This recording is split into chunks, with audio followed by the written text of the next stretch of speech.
আসসালামু আলাইকুম। আজকে তোমাদের সাথে শেয়ার করব ফুচকা। ফুচকা তো সবাই কম বেশি তৈরি করতে পারে। আমি কিভাবে তৈরি করি তাই আজকে তোমাদের সাথে শেয়ার করব।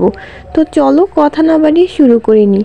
প্রথমে আমি কয়েকটা আলু ভালো করে ধুয়ে পরিষ্কার করে দুই ভাগ করে কেটে নিয়েছি, দেখতে পাচ্ছ।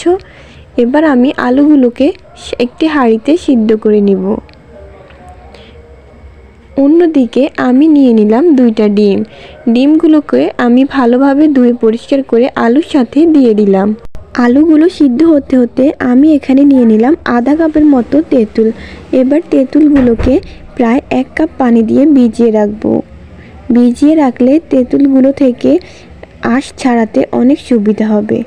অন্যদিকে আমি বাজার থেকে কিনে আনা কিছু ফুচকা ভেজে নিব। এবার একটি হাঁড়িতে তেল দিয়ে দিব। তেলটা যখনই গরম হয়ে যাবে তখনই ফুচকাগুলো দিয়ে ভেজে নিব। আসলে ফুচকা পছন্দ করে না এমন মানুষ খুবই কম। এদিকে আমার আলুটাও সিদ্ধ হয়ে গিয়েছে। এবার আমি আলুটাকে একটু লবণ দিয়ে ভালোভাবে মিশিয়ে নিব। অন্যদিকে আমি নিয়ে নিলাম 2টা পেঁয়াজ কুচি, 5-6টা মরিচ কুচি এবং শসা। এবার আমি আলুর মধ্যে দিয়ে দিব পেঁয়াজ এবং মরিচ।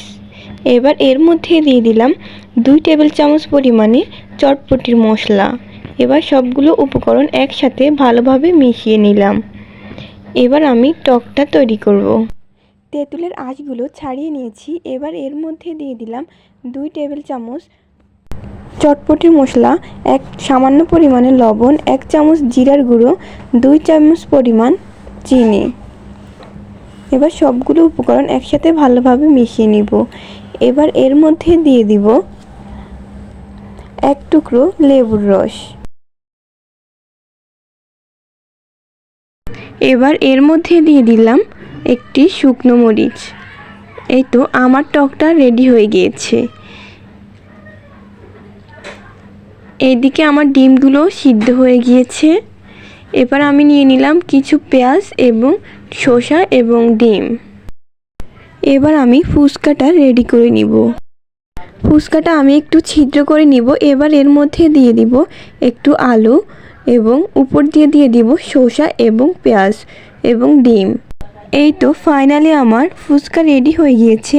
এটা দেখতে যেমন লোভনীয় হয়েছে, খেতেও ঠিক তেমনই টেস্টি হয়েছে। তো আজকের ভিডিও তোমাদের কাছে কেমন লেগেছে অবশ্যই কমেন্ট করে জানাবে। পরবর্তীতে আবার তোমাদের সাথে দেখা হবে। আল্লাহ হাফেজ।